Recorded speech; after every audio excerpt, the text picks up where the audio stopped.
Theo the Van Bunny. Theo's gonna hop around, hopefully not eat the wires. Okay, hopefully I got a little bit of that white hair from Theo off of me. But today's video is about the making of my kitchen.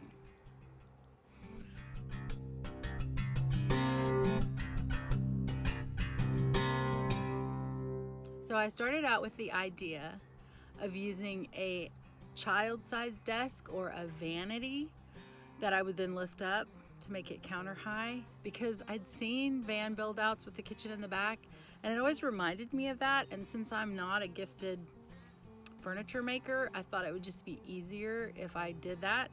So I actually kind of scoured Craigslist and looked at IKEA if there's anything cheap enough that fit right. But obviously I had to have a very exact size, both in depth and in width, because of the size of the back of my van. And I just wasn't having any luck doing that. And so I gave up on that idea. And I went with IKEA, some really cheap shelves and some bins that I really like. And that was my first iteration of the camper van kitchen. And it looked like this.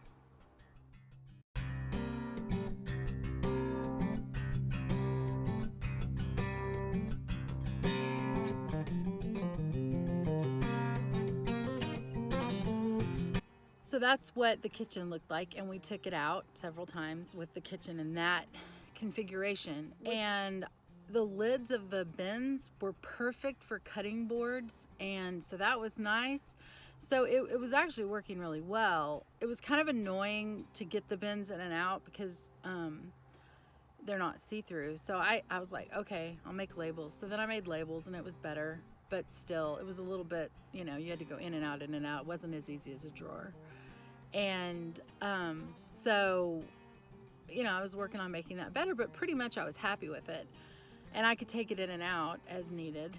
And I had one of them sitting on a box that I built to make it taller. And then, anyway, so I had storage underneath for things I didn't need to get to very often. And that worked well until the shelves, which I have to say, they were super cheap from IKEA. So it's not really the shelves' fault.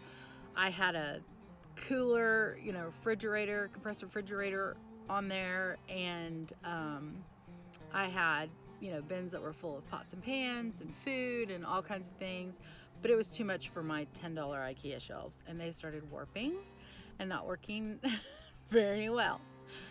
But at the same time that I'm thinking, oh, how am I gonna brace these or come up with a new idea to hold these bins and all of that, when I was running through my neighborhood, I saw this vanity desk on the side of the road.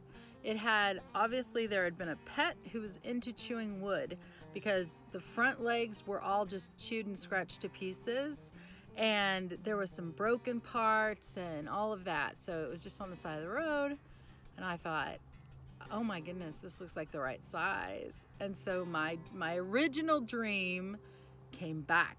And I went and got my daughter to help me because it was extremely heavy. It's a Formica top and it was really heavy, but we got it in and it fit perfectly. I was so thrilled. So I brought that home, and that became the second version of my kitchen. And I wish I had gotten footage of it before, but I didn't, because I'm new to this and I got to get better at filming things. But anyway, and then I covered the Formica countertop with contact paper, painted everything, and this is the second version of my kitchen, which I'm very happy with. Hope you enjoy this video, and as always, if you have questions, just ask me in a message or a comment and I will get back to you. And please like and subscribe to my channel. Enjoy the video. So here's a picture of the desk that I found after I added the front legs. And then I painted everything, the drawers inside and out, fronts, and the legs that I built. I also added a piece to the back legs. I had to completely replace the front legs because they were broken or chewed up. The back legs were short, so I needed to add height to them. So I just glued, nailed, and hinged on a piece to the back legs for the right height. I was also planning on adding a sliding shelf with the sink in it on the side here with no drawers, and I was gonna figure out how to put that in and still have the cooler underneath it, the fridge, so that I could use them. I was also going to add some covering to the fronts of the drawers, as you can see here, and the top of the counter, and then I added new drawer pulls and the sink on the slide out with the water container as a gravity fed faucet, and it worked really well. So the sink is useful not only for cooking but also for brushing teeth and everything else we need water for. This sink comes out and you can turn it around to have counter space, and this is butcher block treated with food safe oil, so it makes more counter space.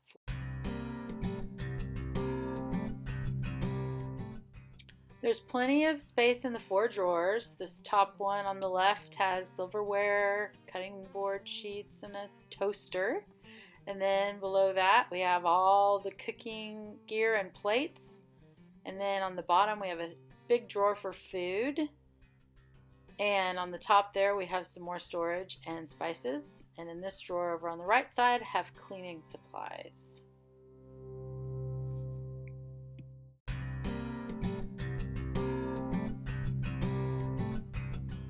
For cooking, I set up this camp table and bring out my 1-burner stove, which uses butane or propane.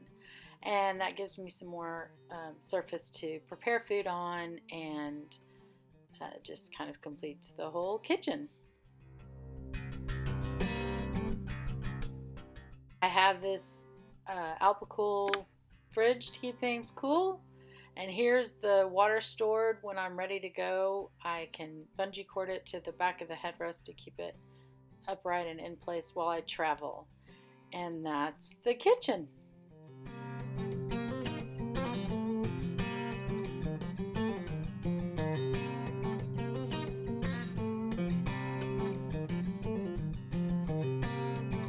Water, which makes the sink, and here's the counter.